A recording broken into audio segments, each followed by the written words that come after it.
உங்களோட 2 காலையும் தோள்பட்டை அளவு இடைவெளி வச்சுக்கணும். கையை இந்த மாதிரி சைடில் வச்சுக்கோங்க. வச்சுட்டு இடுப்பை மட்டும் மெதுவாக மேலே தூக்கணும். 1 2 3 4 5 ரிலாக்ஸ். ஸோ உங்களால் இந்த மாதிரி நிப்பாட்டி வைக்க முடியலாம்.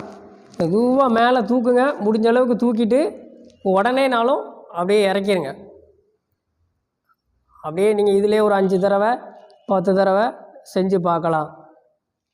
நீங்கள் டெய்லி இதை பயிற்சி செஞ்சீங்க அப்படின்னா அதுக்கப்புறம் நீங்கள் நல்லா மேலே தூக்கி நிப்பாட்டி பார்க்கலாம். உங்களால் எந்த அளவுக்கு தூக்க முடியுமோ அந்த அளவுக்கு தூக்கி பார்க்கலாம். Okay, relax. நல்லா மூச்சு இழுத்து விடணும்.